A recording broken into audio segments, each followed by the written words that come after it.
¿Hay simbología masónica también en las tumbas judías? Como No, que yo sepa no. Entre los judíos y los... Hay judíos que son masones. Hubo, conté desde los comienzos hubo. Incluso el primer secretario que yo te digo que iba siempre con el doctor Arena a hacer los trámites, no iba el presidente, iba él. Y ese era masón por los puntitos y las rayas y las cosas que tenía. Y fue, no el presidente, fue él el primer socio honorario de todos los socios, es decir, darle una importancia, el primer socio honorario. ¿Por qué? Porque hizo la gestión y y creo que hizo la gestión por los vínculos que tenía con las personas que eran masones, que fueron los que facilitaron en todo, en mi opinión, no lo he podido probar porque no tengo cómo investigarlo, eso es muy difícil, pero todo indica que eso fue así. Entonces, otras cosas específicas no, hay alguna simbología que se pone los que son Cohen, que tienen el símbolo del Cohen ese que abre los dedos así, entonces tenés lo que son, mi padre tiene, mi Cohen, y tiene estos símbolos, ¿no? Pero no hay ninguna otra historia. Lo que sí hay, además de lo de la mutualista, la gente que hizo el énfasis en su ideología política, también hubo acá un erudito que se llamaba Giuliani, muy famoso, nacido en Rumania, que estuvo en Francia, y luego aparecía, y acá vivía como una especie de mendigo y tenía una cantidad de seguidores. Era un tipo muy inteligente, incluso él se vino para acá, para Uruguay, y murió para allá por el 60 y pico, 70, creo que era algo así, murió, y fue enterrado en el cementerio. Y la forma del monumento no es el mismo que los otros, y todas las simbologías que tenían que ver con la Kabbalah, yo qué sé, todo el tipo de cosas, están allí, y viene mucha gente a verlo, de todo el mundo. Me dicen los que saben, de que ese monumento lo financió Elie Wiesel, que fue alumno de él en Francia. Un día cayó a la comunidad un señor, no me acuerdo el apellido de él, que vino a hacerse socio. Vivía en Punta del Este, me dijo, un francés. Fue un famoso anticuario en París, y se retiró joven, relativamente joven. Acá vivió, acaba de morir hace un año o algo por el estilo, viviendo en Punta del Este, como 20 y pico de años vivió acá, es decir, sobrevivió, quiere decir de que no era tan veterano, pero que había sido alumno de él, era un admirador de él, y pidió un lugar cerca de él, le dimos un lugar muy cerca, y el aniversario, la fecha del fallecimiento, él se venía con un coche, ya no manejaba, y venía con un chofer que lo traía desde Punta del Este, y él hacía la ceremonia allí. Y él, ¿cómo encontró esto?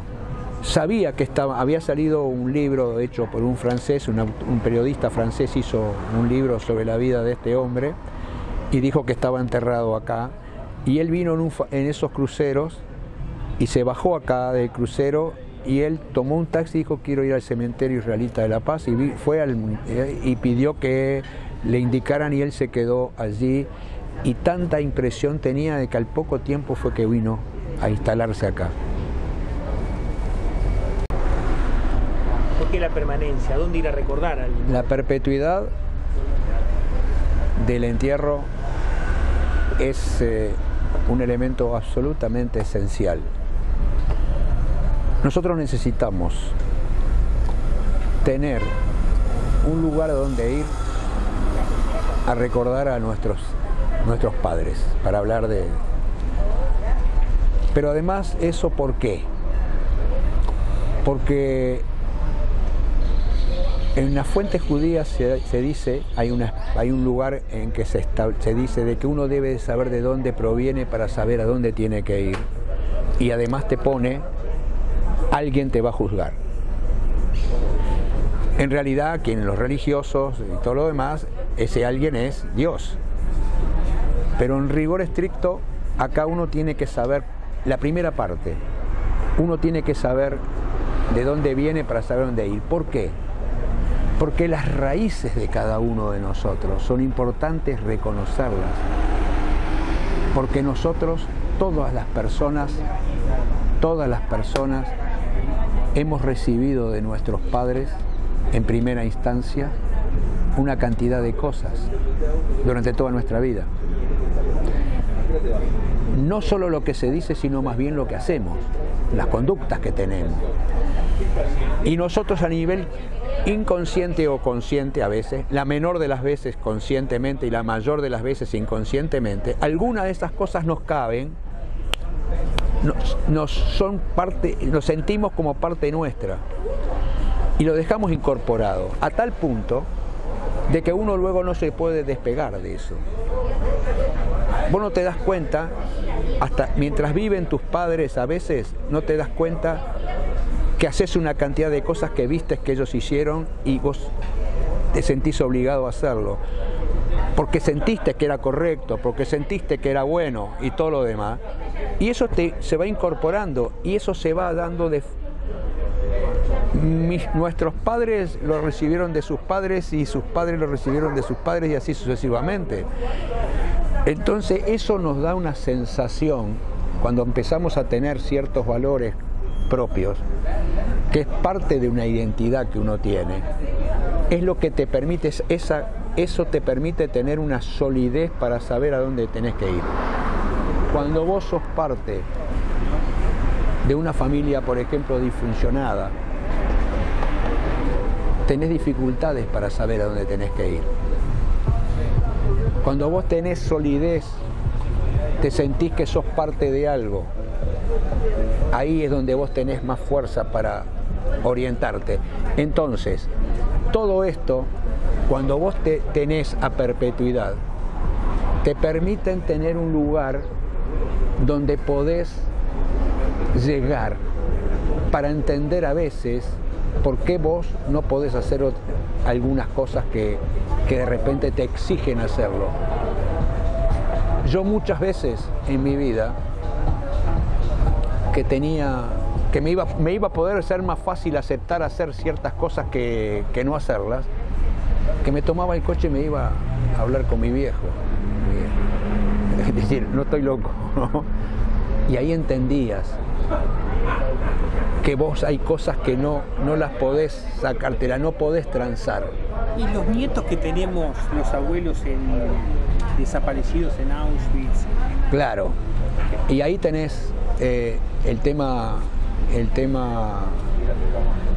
que tiene que ver con la necesidad que tenemos que haya un lugar donde poder ir, que entre otras cosas te dice, esta persona murió, ya no existe. Pero te recuerda tu relación con él y te recuerda todos estos valores que yo te estoy diciendo que uno ha ido recibiendo, lo bueno y lo malo también, ¿eh? Pero que eso hace tu identidad, hace tu persona. En cambio eso no nos pasa, por ejemplo, en la Shoah. Yo perdí el 70% de la familia. Los padres, las madres, los abuelos, los primos eventuales que podíamos tener, no los tenemos. Pero aún así todo uno siente con la ilusión, como no tenés una cosa que te lo concrete, yo siento la ilusión de que un día me van a tocar timbre y va a aparecer alguno de ellos, que anduvo perdido por el mundo. Lo mismo pasa con los desaparecidos acá en Uruguay, los desaparecidos en Argentina. ¿Por qué toda esa lucha? Si ya tenemos la conciencia de que no van a volver más. pero siempre necesitamos tener la certeza que alguien nos cuente, aunque sea algo, que diga esto perteneció a mi padre, a mi hermano, a mi hijo, para poder enterrarlo y para poder cerrar algo que no lo puede cerrar. Eso es un punto importante en lo que concierne al entierro a la perpetuidad.